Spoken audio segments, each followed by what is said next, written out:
देवी जी का दर्शन कराए तुम लोगों ने? अरे बोलो तो जम के कराए। तलवार है उनके हाथ में, ठीक है। काय पे बैठी हैं? शेर पे। तुम मोटरसाइकिल पे बैठ के इतनी घबरा जाती हो कि कोई तुम्हें घूर के देख ले तो तुम्हारी आंख में आंसू आ जाता है। वो भवानी है, दुर्गा शेर पर बैठी थी। शुंभ और निशुंभ दोनों राक्षसों ने आकर कह दिया था, ए सुंदरी, हम दोनों में से एक से तू शादी कर ले तो बच जाएगी, नहीं तो मर जाएगी। देवी अंदर गई गुफा में, शंकर भगवान से कहा, शुंभ निशुंभ आए हैं दरवाजे पर। तो भगवान शंकर मुस्कुरा कर बोले, तुम मुझसे कहने आई हो, तुम स्त्री हो, एक नारी में आधा शंकर होता है। जब शंकर तुझ में है, शक्ति तुझ में है, शिव तुझ में है, तो तू दुनिया से निपट सकती है। चढ़ जा शेर पर, उठा तलवार, कर संहार। माता पार्वती जी कहती है, मैंने शास्त्र पढ़े हैं मेरे हाथ में, मैं वेद माता भी कहलाती हूं, मैं शास्त्र हाथ में रखती हूं, शस्त्र कैसे उठाऊं? शंकर भगवान कहते हैं, संस्कृति को बचाना है, संस्कारों को बचाना है तो शास्त्र उठाना पड़ेगा, और अपने आप को और सनातन धर्म को बचाना है तो शस्त्र भी उठाना पड़ेगा। ये हमारे को ऊपर निर्भर करता है। हम शास्त्र भी उठा सकते हैं और शस्त्र भी उठा सकते हैं। ये मां जगजननी दुर्गा भवानी का दर्शन करने जाओ तो उस माता को प्रणाम कर कर उससे कहकर आना, मां जब शास्त्र की जरूरत हो तब मुझे शास्त्र देना, और जब शस्त्र की जरूरत हो ऐसा बल देना, ऐसा शस्त्र देना कि दुनिया के लोग याद रखें। क्या मैं नवरात्रि में अगर मान लो कोई साधना करना हो तो कौन सी साधना करना चाहिए? हम किसकी आराधना करें? हम 9 दिन तक किसकी साधना करें? तो अगर बन सके तो देवी भागवत में सबसे सुंदर साधना यही है। चतुर्थी है तो 4 कन्या का पूजन करो। जो वृक्ष लगता है, वृक्ष में जो गोंद लगती है वो ब्राह्मण हत्या का अंश है। इसलिए हमारे सनातन धर्म में उस प्रसाद में गोंद नहीं डाला जाता। ब्राह्मण हत्या का अंश दिया पृथ्वी को, पृथ्वी ने ब्राह्मण हत्या का अंश लिया तो पृथ्वी का जो बंजर भाग है वो ब्राह्मण हत्या का अंश है। पृथ्वी के ऊपर जो वृक्ष लगते हैं, वृक्ष में जो गोंद लगती है वो ब्राह्मण हत्या का अंश है। तुम्हारी बहू का जाता हो, बहू की डिलीवरी हो, बहू को संतान हो, उसको खूब बादाम काजू गोंद घी में तल तल कर खिलाओ, मना नहीं है। पर जब जन्माष्टमी का त्योहार हो, रामनवमी का त्योहार हो, भगवान का प्रसाद बन रहा हो, उसमें गोंद मत मिलाओ, क्योंकि उसमें ब्राह्मण हत्या होती है।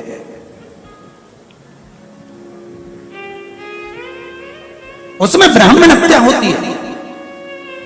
पृथ्वी को ब्राह्मण हत्या का अंश दिया तो पृथ्वी ने कहा, मैं ब्राह्मण हत्या के अंश को कहां रखूंगी? पृथ्वी का बंजर भाग ब्राह्मण हत्या का अंश है। पृथ्वी पर जो वृक्ष लगता है, वृक्ष में जो गोंद लगती है वो ब्राह्मण हत्या का अंश है। इसलिए भगवान के प्रसाद में गोंद नहीं मिलाई जाती। आपकी बहू का जापा हो, बहू की डिलीवरी हो, बहू को संतान हो, तुम्हारे लिए लड्डू बनाओ, चाहे दाल का बनाओ, मूंग का बनाओ, उड़द का बनाओ, उसमें खूब गोंद मिलाओ। पर भगवान का अगर प्रसाद बना रहे हो तो उसमें गोंद नहीं होना चाहिए, ब्राह्मण हत्या का दोष लगता है। भगवान को गोंद का लड्डू नहीं लगाया जाता। हम मंदिर में दीप क्यों लगाते हैं? दिया लगाने का कारण क्या होता है? दिया लगाने का केवल एक कारण होता है, हम भगवान के मंदिर में प्रकाश करने के लिए दिया नहीं लगाते। हम भगवान के मंदिर में उजाला करने के लिए दिया नहीं लगाते। शिव महापुराण, पद्म पुराण और हमारा शास्त्र वर्णन करता है कि हम जब भगवान के मंदिर में दिया लगाते हैं, दीप प्रज्वलित करते हैं, तो दिया परमात्मा के लिए नहीं लगाते। जब हम दीप प्रज्वलित करते हैं तो जैसे ही मंदिर में प्रकाश होता है, वैसे ही हमारी जिंदगी में चारों तरफ प्रकाश होना प्रारंभ हो जाता है। माँ जगज्जननी, माँ अम्बा, माँ जगज्जननी दुर्गा भवानी, अष्टभुजा धात्री माँ दुर्गा, माँ भवानी, माँ देवी, अगर शिव जी को प्राप्त करने के लिए कोई व्रत कर रही हैं, शंकर भगवान को प्राप्त करने के लिए कोई साधना कर रही हैं, भगवान को पाने के लिए कोई उपास कर रही हैं, यहां तक शिव महापुराण की कथा कहती है कि उन्होंने भोजन त्याग दिया था, जल त्याग दिया था, फल त्याग दिया था। शिव महापुराण की कथा कहती है केवल वृक्ष की पत्तियों को ग्रहण करती थी, वृक्ष की पत्ती को भी छोड़ दिया था। दुर्वा का एक छोटा सा अंश मां जगतजननी माता पार्वती ग्रहण कर रही थी, एक छोटा सा अंश दुर्वा का, वो भी छोड़ दिया था। पत्ती छोड़ दी, दुर्वा खाना छोड़ दिया, फल खाना छोड़ दिया, भोजन करना छोड़ दिया, जल पीना छोड़ दिया। तब माता पार्वती केवल वायु का ही पान करती थी, केवल वायु का पान करती थी। समय ऐसा आया कि माता पार्वती जी ने वायु का पान भी नासिका की एक स्वर से करना प्रारंभ किया। देवादिदेव महादेव पार्वती जी के सम्मुख में प्रकट हुआ और शिव जी ने पार्वती को वर प्रदान किया। शंकर जी कहते हैं सुनो पार्वती, तुमने मेरी आराधना करी है, तुमने मेरी साधना करी है, मेरी साधना इतनी बलवान तुमने करी है कि तुम्हारी शक्ति प्रबल हो गई।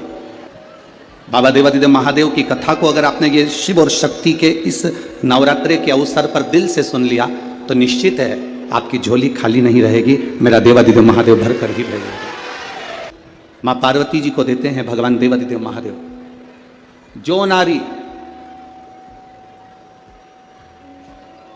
जो पुरुष, कोई बेटी, कोई बेटा, जो नारी, जो पुरुष, संत, साधु, महात्मा, सन्यासी, त्यागी, बैरागी, कोई बालक, कोई बुजुर्ग, जब भी किसी व्रत को धारण करेगा, कोई भी व्रत हमने अपनी जिंदगी में उठा लिया, कोई व्रत धारण करेगा तो शंकर भगवान कहते हैं उस व्रत को पूर्ण करने की शक्ति, बल पार्वती तुम और मैं, शिव और शक्ति दोनों प्रदान करेंगे। जब भी कोई व्रत होता, दो वचन दिए थे माता पार्वती जी को भगवान शिव ने, एक शिव और शक्ति का बल देना और दूसरा वचन देवादिदेव महादेव ने माता पार्वती को दूसरा वचन, दूसरा वर दिया था, पार्वती सुन,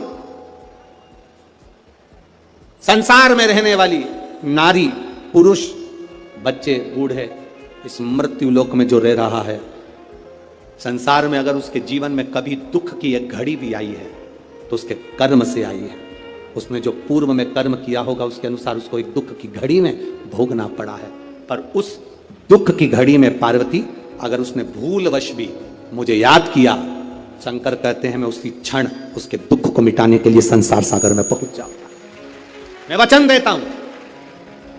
ये माता पार्वती जी को शिव जी ने दो वचन दिए। पार्वती एक, शिव और शक्ति का बल व्रत उपास साधना तप करने वाले को मिलता है। नवरात्र का व्रत करने वाले कई लोग नंगे पैर चलते हैं, कई लोग एक समय दूध लेते हैं, कोई कहता है कि मैं लौंग पर व्रत करता हूं, कोई अपने शरीर पर जवारे वो लेता है, कोई कुछ नियम धारण करता है, कोई कुछ नियम धारण करता है। सारे नियम, व्रत, साधना, तप जितने लोग करते हैं, घबराने की जरूरत नहीं। ये बल तुम्हें जो देता है वो शिव देते हैं, वो भगवान शंकर शक्ति के साथ देते हैं। चाय पिलाओ मत पिलाओ, फिर भी सास मरते मरते अपनी जायदाद, अपनी अंगूठी, अपनी चेन अपनी बहू को देके जाती है। उसी तरह मेरी माँ है। तुम चाहे दुनिया में कहीं पे भी धोख लगाने जाओ, कोई के हम तुलजापुर जा रहे हैं, कोई के हम वहां जा रहा है, कोई के हम वहां जा रहा है, और दुनिया भर में जा रहा है और माँ के पास नहीं आ रहा, फिर भी माँ कहती मत आ, फिर भी मैं शांति से तुझे दूंगी, चिंता मत कर, मैं बैठी हूं। तो राजा के लिए मैं तुलजापुर छोड़ के यहाँ आ गई। प्रेम से बोलो जय माता दी, सारे बोलो जय माता दी। मैं नहीं सुनिया जय माता दी, सारे बोलो जय माता दी। माँ कमला रानी जय माता दी, माँ जग कल्याणी जय माता दी, माँ अम्बे रानी जय माता दी, माँ तुलजा रानी जय माता दी, जय माता दी, जय माता दी, जय माता दी, जय माता दी। ओ मन मेरा मंदिर आके दिया बाती, होठों की है तालियां, रोल फूल बाती, रोम का तेरा नाम पुकारती, आरती ओ मैया आरती ओ शेरा वाली माँ की आरती। कृपा करने वाली, दुनिया में कोई करुणा ना करे। क्रोध में आकर माने उसी समय अंधकासुर को मार दिया। मंथन हुआ, मंथन में सबसे पहले निकली है गौ माता। कितनी गाय निकली समुद्र मंथन में? 5 गाय समुद्र मंथन के समय पर निकली है। कितनी गाय निकली है? 5। पहली नंदा, दूसरी सुभद्रा, तीसरी बहुला, चौथी सुशीला, 5वीं सुरभि। 5 गाय मंथन में निकली है। कितनी निकली है? 5। और गाय निकालने का कारण क्या था? मंथन में सबसे पहले गाय क्यों निकली? क्योंकि गाय निकलने के बाद निकलेगा विष। क्या निकलेगा? विष। जो विष पिएगा उसका कंठ जलेगा। कंठ की जलन को अगर कोई रोक सकता है तो गौ माता का दूध रोक सकता है। इसलिए शंकर जी का अभिषेक कैसे होता है? अरे बोलो जम के, दूध से। गाय के दूध से अभिषेक इसलिए होता है क्योंकि अगर कंठ